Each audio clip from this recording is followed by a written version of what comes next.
کہاوت ہے کہ ایک دفعہ اللہ تعالیٰ نے ملک الموت سے پوچھا، روح قبض کرتے ہوئے تمہیں کبھی کسی پر ترس بھی آیا؟ ملک الموت نے عرض کیا، جی ہاں، 2 دفعہ مجھے بڑا ترس آیا۔ پہلی دفعہ اس وقت جب سمندر میں ایک ماں اپنے شیرخوار بچے کے ہمراہ سفر کر رہی تھی۔ سمندر میں طوفان آیا، کشتی ٹکڑے ٹکڑے ہو گئی۔ وہ ماں ایک تختے پر اپنے نوزائیدہ بچے کو سینے سے لگائے سمندر میں ہچکولے کھا رہی تھی۔ اس وقت مجھے آپ کا حکم ملا کہ اس عورت کی روح قبض کر لی جائے۔ چنانچہ میں نے اس عورت کی روح قبض کر لی اور وہ بچہ اس تختے پر اکیلا رہ گیا۔ پھر وہ تختہ ایک جزیرے پر جا لگا اور دوسری مرتبہ مجھے شداد کی روح قبض کرتے ہوئے بڑا ترس آیا۔ وہ تیرا دشمن تھا، مگر اس نے بڑی محنت سے جنت تعمیر کرائی تھی اور تو نے اسے دیکھنے کا موقع تک نہ دیا۔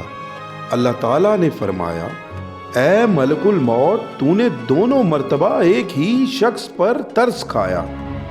تختے پر جس بچے کو تو نے دیکھا تھا، ہم نے اس کی پرورش کی، اسے عزت دی، اسے اقتدار دیا، اور وہ بدبخت ہمارا منکر بن بیٹھا اور ہماری جنت کے مقابلے میں اپنی جنت تیار کرنے لگا۔ در حقیقت شداد ہی وہ شیرخوار بچہ تھا جس کی ماں کی روح تو نے قبض کی تھی۔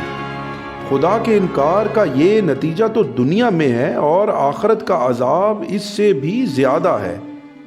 اس قوم کے تذکرے کو کہانی سمجھا جاتا تھا، مگر اسی صدی میں اس شہر کے آثار برآمد ہوئے ہیں جو اربع الخالی کے اس حصے میں ہیں جو آج کل عمان میں شامل ہے۔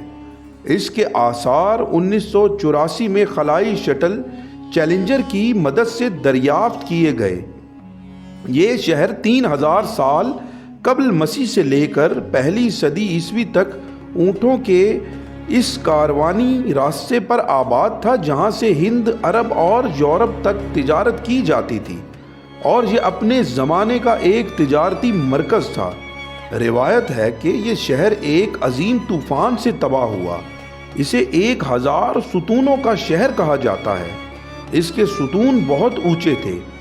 ارم نام لیا جاتا ہے شداد کی جنت کا، جس کا ذکر قرآن کی سورہ فجر کی آیت 7 میں ہے۔ ارم کے ستونوں والے، ان لوگوں کا تعلق قوم عاد سے تھا اور وہ ارم نام کی بستی کے رہنے والے تھے۔ وہ بستی بڑے بڑے ستونوں والی تھی۔ عاد کے نام سے 2 قومیں گزری ہیں، ایک کو عاد قدیم اور دوسری کو عاد ارم کہتے ہیں۔ یہ عاد بن اوس بن ارم بن سام بن نو کی اولاد میں سے تھے۔ ان کے دادا کی طرف منسوب کر کے ان کو عاد ارم کہا جاتا ہے۔ اپنے شہر کا نام بھی انہوں نے اپنے دادا کے نام پر رکھا تھا۔ ان کا وطن عدن سے متصل تھا۔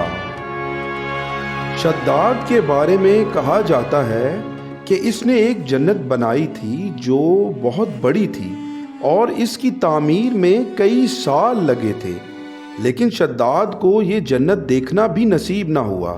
تاریخ کی کتابوں میں شداد کا واقعہ تواتر کے ساتھ بیان کیا گیا ہے۔ شداد کے بارے میں مشہور ہے کہ وہ قوم عاد کا بادشاہ تھا۔ اسی قوم کی طرف حضرت ہود علیہ السلام کو بھیجا گیا تھا۔ اللہ تعالیٰ نے اس قوم کو غیر معمولی قد و قامت اور قوت عطا فرمائی تھی۔ ان میں ہر شخص کا قد کم از کم 12 گز کا ہوتا تھا۔ طاقت کا یہ حال تھا کہ بڑے سے بڑا پتھر جس کو کئی آدمی مل کر بھی نہ اٹھا سکیں، ان کا ایک آدمی ایک ہاتھ سے اٹھا کر پھینک دیتا تھا۔ یہ لوگ طاقت و قوت کے بل بوتے پر پورے یمن پر قابض ہو گئے۔ 2 بادشاہ خاص طور پر ان میں بہت جاہ جلال والے ہوئے۔ وہ دونوں بھائی تھے، ایک کا نام شدید تھا جو بڑا تھا، دوسرے کا نام شداد تھا جو اس کے بعد تخت نشین ہوا۔ یہ دونوں وسیع علاقے پر قابض ہو گئے اور بے شمار لشکر و خزانے انہوں نے جمع کر لیے تھے۔ شداد نے اپنے بھائی شدید کے بعد سلطنت کی رونق و کمال کو عروج تک پہنچایا۔ دنیا کے کئی بادشاہ اس کے باج گزار تھے۔ اس دور میں کسی بادشاہ میں اتنی جرت و طاقت نہیں تھی کہ اس کا مقابلہ کر سکے۔ اس تسلط اور غلبے نے اس کو اتنا مغرور و متکبر کر دیا کہ اس نے خدائی کا دعویٰ کر دیا۔ اس وقت کے علماء و صالحین نے جو سابقہ انبیاء کے علوم کے وارث تھے اسے سمجھایا اور اللہ کے عذاب سے ڈرایا تو وہ کہنے لگا جو حکومت و دولت اور عزت اس کو اب حاصل ہے اس سے زیادہ اللہ تعالیٰ کی عبادت کرنے سے کیا حاصل ہوگا۔ جو کوئی کسی کی خدمت و اطاعت کرتا ہے یا تو عزت و منصب کی ترقی کے لیے کرتا ہے یا دولت کے لیے کرتا ہے۔ مجھے تو یہ سب کچھ حاصل ہے، مجھے کیا ضرورت کہ میں کسی کی عبادت کروں۔ حضرت ہود علیہ السلام نے بھی اسے سمجھانے کی کوشش کی لیکن بے سود۔ سمجھانے والوں نے یہ بھی کہا کہ یہ حکومت و دولت ایک فانی چیز ہے، جبکہ اللہ کی اطاعت میں اخروی نجات اور جنت کا حصول ہے جو دنیا کی ہر دولت سے بہتر اور زیادہ قیمتی ہے۔ اس نے پوچھا یہ جنت کیسی ہوتی ہے، اس کی تعریف اور خوبی بتاؤ۔ نصیحت کرنے والوں نے جنت کی وہ صفات جو انبیاء کرام کی تعلیمات کے ذریعے ان کو معلوم ہوئی تھیں اس کے سامنے بیان کی تو اس نے کہا مجھے اس جنت کی ضرورت نہیں، ایسی جنت تو میں خود دنیا ہی میں بنا سکتا ہوں۔ اس دن سے شداد کی یہ مسلسل کوشش رہی کہ وہ ایک ایسا شہر تعمیر کرائے جو ہر لحاظ سے جنت جیسا ہو۔ اس نے اپنے بھانجے ضحاک کو جو ایران کا حاکم تھا کہا بھیجا کہ جتنا سونا چاندی تمہارے پاس جمع ہے وہ فوراً میرے پاس بھیج دو۔ ضحاک نے ایسا ہی کیا۔ شداد نے پورے ملک میں اپنے کارندے روانہ کیے جو بہت بڑی مقدار میں سونا چاندی جمع کر کر لائے۔ شداد نے جنت بنانے کے لیے ملک شام میں ایک صحت افزا مقام کا انتخاب کیا اور ماہر معماروں کے ذریعے وہاں ایک مضبوط اور مستحکم فصیل تعمیر کرائی جس کے اندر سونے اور چاندی کا محل تعمیر کرایا اور اس کی دیواروں کو قیمتی جواہر سے سجایا۔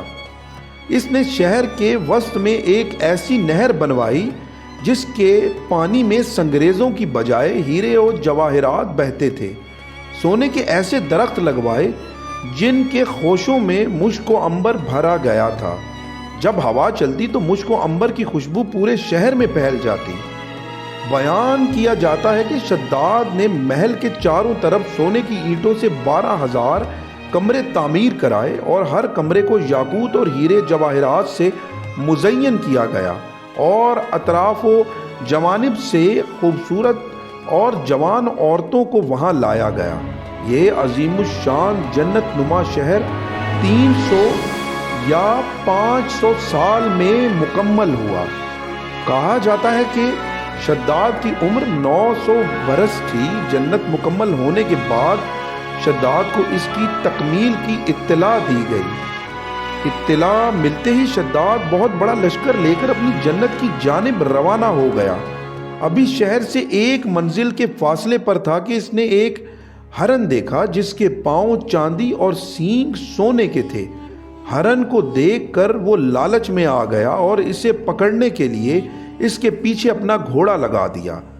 بھاگتے بھاگتے وہ اپنے شہر سے جدا ہو گیا، اپنے لشکر سے بھی جدا ہو گیا۔ اس نے شداد کو پکار کر کہا، شداد تو نے عالیشان محل تعمیر کر کے یہ سمجھ لیا کہ تو موت سے بچ جائے گا؟ یہ سن کر شداد کانپنے لگا اور اس نے پوچھا تو کون ہے؟ اس نے جواب دیا میں ملک الموت ہوں۔ شداد نے کہا اس وقت تمہیں مجھ سے کیا کام ہے اور میری راہ میں کیوں روڑے اٹکا رہے ہو؟ ملک الموت نے کہا میں صحرا میں تیری روح قبض کرنے آیا ہوں۔ شداد نے کہا مجھے کم از کم اتنی مہلت دے دو کہ میں اپنی آنکھوں سے اپنی جنت کو دیکھ لوں۔ ملک الموت نے اجازت نہ دی اور کہا نہیں، یہ ممکن نہیں ہے۔ چنانچہ شداد گھوڑے سے گرا اور مر گیا۔ پھر حضرت جبریل علیہ السلام نے بڑے زور سے ایک ہولناک چیخ ماری۔ اسی وقت تمام شہر ماں عالی شان سجاوٹوں کے ایسا زمین میں سمایا کہ اس کا نام و نشان تک باقی نہ رہا۔ معتبر تفاسیر میں لکھا ہے کہ بادشاہ اور اس کے لشکر کے ہلاک ہو جانے کے بعد وہ شہر بھی لوگوں کی نگاہوں سے اوجھل کر دیا گیا۔